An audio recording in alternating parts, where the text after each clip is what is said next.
Uttarakhand express आप देख रहे हैं, आपके साथ मैं हूं चांदनी धवन और बात करेंगे सीएम पुष्कर सिंह धामी आज पौड़ी के दौरे पर रहे। यहां पर पीट सैंड पहुंचकर सीएम ने पेशावर कांड के नायक वीर चंद्र सिंह गढ़वाली को श्रद्धांजलि दी। सीएम धामी यहां क्रांति दिवस मेले में शामिल हुए और मेले को राजकीय मेला घोषित किया गया। सीएम धामी ने कहा कि वीर चंद्र सिंह गढ़वाली का ऐतिहासिक योगदान भुलाया नहीं जा सकता है और इसीलिए क्रांति मेले को भविष्य में और बेहतर तरीके से मनाया जाएगा। सीएम ने इस दौरान 1971 युद्ध के परिजनों को सम्मानित भी किया है और कई घोषणाएं भी की हैं। पागा भगवान सिंह उनके परिजन है, भगवान सिंह राणा जी। यहाँ पे हमारे यहाँ पर जो बागवानी का क्षेत्र है, ऑर्गेनिक का क्षेत्र है, उस क्षेत्र में हम प्रयास करें इस क्षेत्र में यहाँ के लोगों को मिलाकर जो यहाँ की कृषि आधारित हमारी जो योजना है उसी से रोजगार मिलेगा, मेला और अच्छा हो। Thank you sir. Dehradun Chardham यात्रा को लेकर मंत्री सत्यपाल महाराज ने अधिकारियों के साथ मीटिंग की और इस मीटिंग में मंत्री महाराज ने माना है कि हेलीकॉप्टर टिकट की ब्लैक मार्केटिंग होती है, जिसको लेकर अधिकारियों को निर्देशित देते हुए कहा है कि हेली टिकट की ब्लैक मार्केटिंग ना होने पाए। और इस दौरान GMVN की MD स्वाति भदौरिया को हेली टिकट की ब्लैक मार्केटिंग को लेकर मंत्री सत्यपाल महाराज ने कहा सबको पता है वहां क्या होता है। आपको बता दें कुछ दिन पहले न्यूज़ 18 ने हेली टिकट की ब्लैक मार्केटिंग का खुलासा किया था और अब खबर पर मुहर लगी है।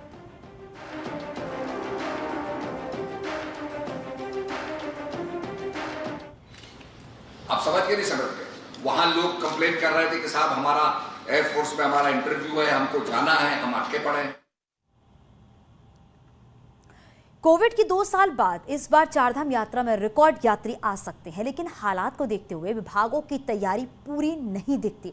इसका खुलासा पर्यटन मंत्री सत्यपाल महाराज की मीटिंग में हुआ है। तो विपक्ष ने बोला 5 साल से वाकई पर्यटन विभाग कुछ कर ही नहीं पाया है, वही हाल इस बार भी है।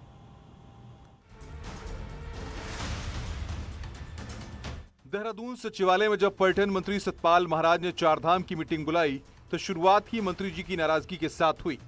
पर्यटन मंत्री ने कहा कि चारधाम में सबसे मुश्किल ट्रैफिक जाम की है, जिसमें खुद वो घंटों फंसे रहे। वहीं लैंडस्लाइड हो जाए तो दूसरे रास्ते के बारे में कोई जानकारी नहीं होती। ही लैंडस्लाइड आती है, कहीं पर भी ये नहीं पता चलता कि डायवर्जन कहाँ है, वैकल्पिक मार्ग क्या है, हम कौन से रास्ते पर चले जाए। कोई इंफॉर्मेशन सड़क पे नहीं होती है। कोई इंफॉर्मेशन ये भी नहीं होती कि हम किसको फोन कर दें। किसी के पास DM का नंबर है, उसे पता मैं पौड़ी में हूं तो पौड़ी DM को फोन कर दे। अदरवाइज वहां पर नंबर आना चाहिए कि अगर आपको कोई प्रॉब्लम है, कुछ है तो आप इसको फोन करें। पुलिस को काम, ट्रैफिक पुलिस को काम करना चाहिए कि ये वैकल्पिक मार्ग है, आपका रास्ता बंद है, वैकल्पिक मार्ग क्या, कहां से आप जा सकते हैं ये तो आप बताइए। इतना ही नहीं, पर्यटन मंत्री ने माना कि होटल, खाने पीने, टैक्सी के रेट तय होने चाहिए और हद तो यह है कि हेलीकॉप्टर के टिकटों की ब्लैक मार्केटिंग होती है और ये खुलासा न्यूज़ 18 उत्तराखंड पहले ही कर चुका है। सवाल पूछने पर पर्यटन मंत्री ने कहा कि उन्होंने व्यवहारिक बातें कही और रेट तय किए जाएंगे वरना कार्रवाई होगी। रेट्स को लेके, किसी भी तरह के रेट्स को लेके आप लोगों की नजर रहेगी? हाँ बिल्कुल, हम लोगों ने रेट लिस्ट के बारे में कहा है और उस पर हम कार्रवाई कर रहे हैं। कोविड के 2 साल बाद हो रही चारधाम यात्रा में इस बार यात्रियों के आने का रिकॉर्ड टूट सकता है, लेकिन व्यवस्था पूरी न होने की वजह से टूरिस्ट देवभूमि से अच्छा अनुभव लेकर नहीं जाता। ऐसे में कम वक्त में व्यवस्था दुरुस्त करने का जिम्मा अफसरों पर है। वहीं विपक्ष का कहना है ये तो सवाल की पर्यटन मंत्री पर है जो 5 साल से मंत्री हैं।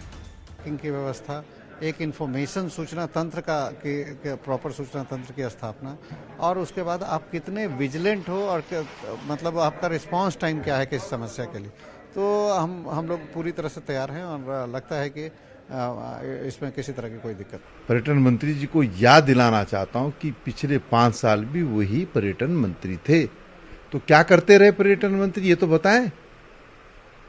सिर्फ जो है ये सर्किट बनेगा, वो सर्किट बनेगा, बना अभी तक कुछ नहीं, सारी हवाई में बातें हो रही है। चारधाम यात्रा उत्तराखंड की पहचान है और हर साल लाखों यात्री दर्शन के लिए उत्तराखंड आते हैं, लेकिन जिस तरह बिना प्लानिंग के विभाग और अफसर काम करते हैं उससे देश में देवभूमि की इमेज को बड़ा झटका लगता है।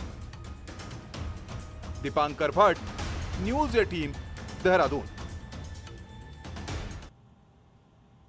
चारधाम यात्रा के लिए रिकॉर्ड रजिस्ट्रेशन हुआ है और 3 मई से 31 मई तक के लिए श्री यमुनोत्री धाम के लिए 15,829 श्री गंगोत्री धाम के लिए, 16,804 श्री केदारनाथ धाम के लिए, 41,107 और श्री बद्रीनाथ के लिए 29,488 तीर्थ यात्रियों ने पंजीकरण कराया है। और इसके साथ ही चारधाम यात्रा से जुड़ी किसी भी जानकारी के लिए उत्तराखंड पर्यटन विकास परिषद की ओर से टोल फ्री नंबर भी जारी किए गए हैं।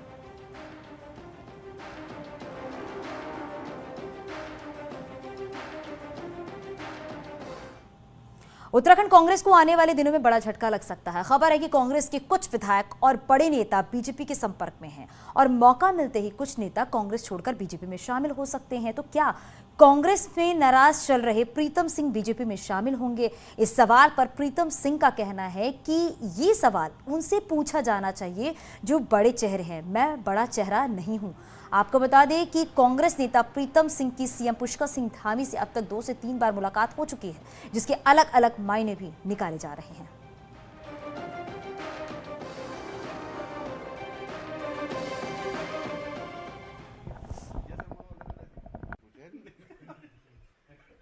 मेरा तो बड़ा चेहरा है ही नहीं और ना हमने कभी चेहरे की लड़ाई लड़ी है।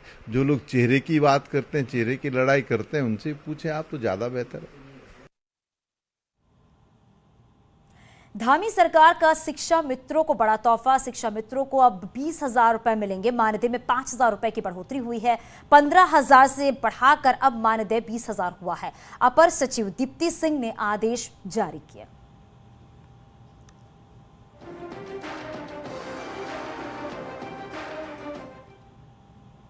सीएम पुष्कर सिंह धामी की दूसरी सरकार को 1 महीने का वक्त पूरा हो गया है और इस दौरान सीएम धामी और उनकी सरकार ने जनता के हित में कई फैसले लिए हैं, तो प्रशासनिक मशीनरी को भी चुस्त दुरुस्त करने का काम किया है।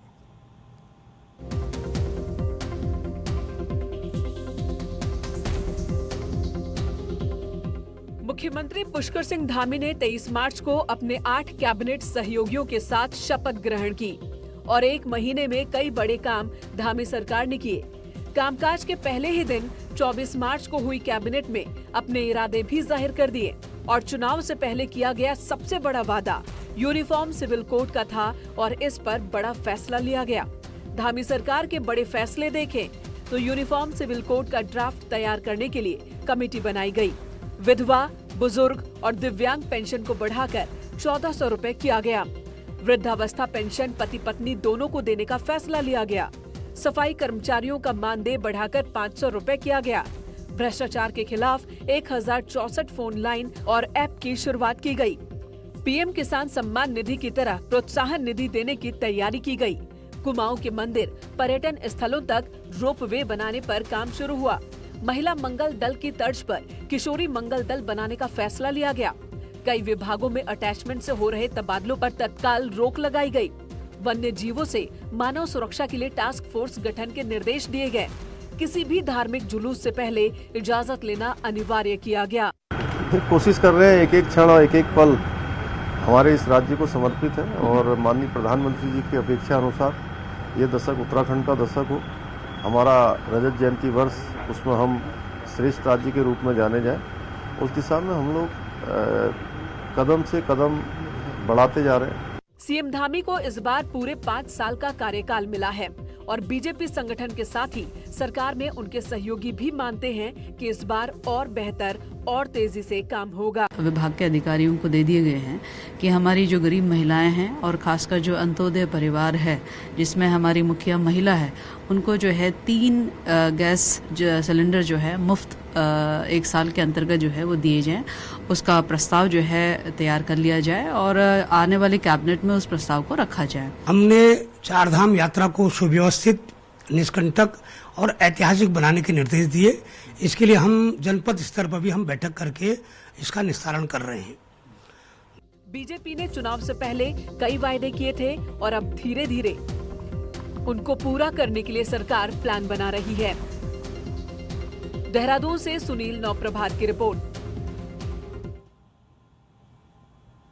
राज्य की पुष्कर सिंह धामी सरकार का कार्यकाल 1 महीने का हो गया है, जिस पर सरकार अपनी अनेक उपलब्धियां गिना रही है, लेकिन विपक्ष की नजर में सरकार की कोई उपलब्धि नहीं है। नेता प्रतिपक्ष यशपाल आर्य ने सरकार के 1 महीने के कार्यकाल पर सवाल खड़े किए हैं। यशपाल ने कहा है कि 1 महीने के दौरान सरकार कोई भी रोड मैप तय नहीं कर पा रही है, जिससे साफ है कि सरकार सही ढर्रे पर नहीं चल रही है। एक माह का कार्यकाल भारतीय जनता पार्टी सरकार पूरा करने जा रही है और निश्चित रूप से 1 महीने में देखने को मिला है कि कोई रोड मैप नहीं है, कोई ठोस कार्य योजना नहीं है, दिशाहीन है। हरिद्वार के भगवानपुर में बीते हनुमान जयंती पर 2 पक्षों के बीच हुए हिंसक विवाद में पुलिस पर एक तरफा कार्रवाई का आरोप लगाते हुए नाराज विधायकों का प्रतिनिधि मंडल शनिवार को डीजीपी अशोक कुमार से मिला है। इस दौरान कांग्रेस, बीएसपी और निर्दलीय विधायकों ने हरिद्वार के कानून व्यवस्था और पुलिस की निष्पक्षता पर सवाल उठाते हुए नाराजगी जाहिर की है और विधायकों ने कहा है कि पुलिस पूरी तरह से सत्ताधारी पार्टी के दबाव में आकर काम कर रही है। विधायकों ने निष्पक्ष जांच की मांग की है। रमेश कुमार जी, सब लोग यहाँ इस घटना के बारे में निष्पक्ष जांच के लिए और न्यायिक जांच की मांग करने के लिए आए हैं कि मुकदमा पूरी घटना को लेकर के पंजीकृत दोनों तरफ से किया जाए और निष्पक्ष जांच की मांग के लिए उचित कार्रवाई पुलिस प्रशासन के द्वारा की जाए। नैनीताल में पुलिस का सत्यापन अभियान शुरू होते ही कई लोग गायब होने लगे हैं। टैक्सी और टूरिस्ट गाइड समेत अन्य कामों में लगे कई लोग सत्यापन शुरू होते ही अपने घरों को लौट रहे हैं। हालांकि पुलिस इन पर नजरें बनाए हुए हैं, तो स्थानीय लोग ऐसे लोगों पर कार्रवाई की मांग भी कर रहे हैं। लोगों का कहना है कि जो यहां से बिना दस्तावेज के रह रहे थे और अब भाग रहे हैं, तो इन पर एक्शन होना चाहिए। आपको बता दें कि सीएम धामी के आदेश के बाद पूरे प्रदेश में वेरिफिकेशन ड्राइव चलाई जा रही है।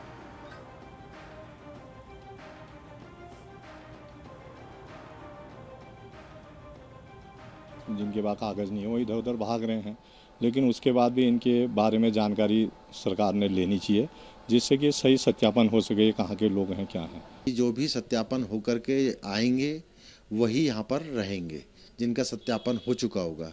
जिनका सत्यापन नहीं हुआ है वो तब तक नहीं रहेंगे जब तक कि अपना सत्यापन नहीं करवा लेंगे, और यदि वो आते हैं तो बिना सत्यापन के नहीं आएंगे। उत्तराखंड में चल रहे पुलिस वेरिफिकेशन में अभी तक पुलिस ने करीब 450 संदिग्ध लोगों को पकड़ा है, जिनसे अब अलग अलग थानों में पूछताछ चल रही है। दरअसल सीएम पुष्कर सिंह धामी के निर्देश के बाद उत्तराखंड पुलिस ने पूरे प्रदेश में 10 दिनों तक सत्यापन अभियान चलाया है। इस अभियान के तहत ही 2 दिनों में पुलिस ने करीब 10,000 लोगों का सत्यापन किया है, जिसमें कई लोगों के चालान भी पुलिस द्वारा किए गए हैं। वहीं इस मामले में पुलिस हेडक्वार्टर का कहना है कि कार्रवाई जारी है और 10 दिनों तक चलेगी।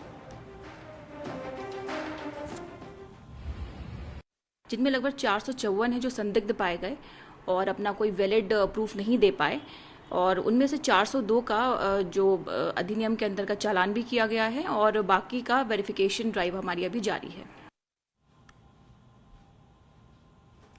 और बात देहरादून की करें तो यहां अवैध बस्ती पर बुलडोजर चला है। अवैध निर्माण पर नगर निगम का बुलडोजर चला है। राजीव नगर इलाके की बस्ती पर प्रशासन की कार्रवाई, कई मकानों को ध्वस्त किया गया है। स्थानीय पार्षद और भूमाफियाओं ने बस्ती बसाई थी। भूमाफियाओं ने बस्ती वालों से लिए थे 5 से 10 लाख रुपए।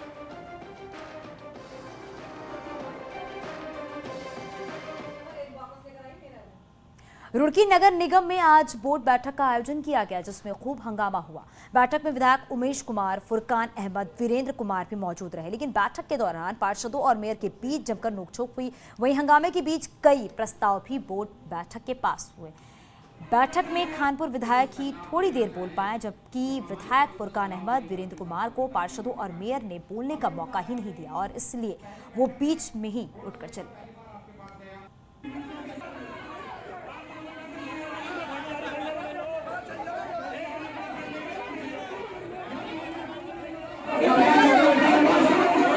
निश्चित तौर पर जांच का विषय बन गया है।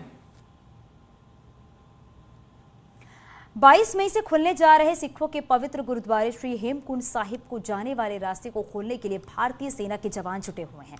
उत्तराखंड के चमोली जिले में स्थित हेमकुंड साहिब गुरुद्वारा साल के ज्यादातर समय बर्फ से ढका रहता है और इस इलाके में अभी भी 8 से 10 फीट की बर्फ जमी हुई है। गुरुद्वारे से जुड़े ट्रस्टी सरदार नरेंद्र बिंद्रा के मुताबिक 1.5 किलोमीटर रास्ता साफ कर लिया गया है। 2 किलोमीटर के रास्ते पर अभी भी सफाई होनी है ताकि श्रद्धालु आसानी से गुरुद्वारे तक पहुंच सके।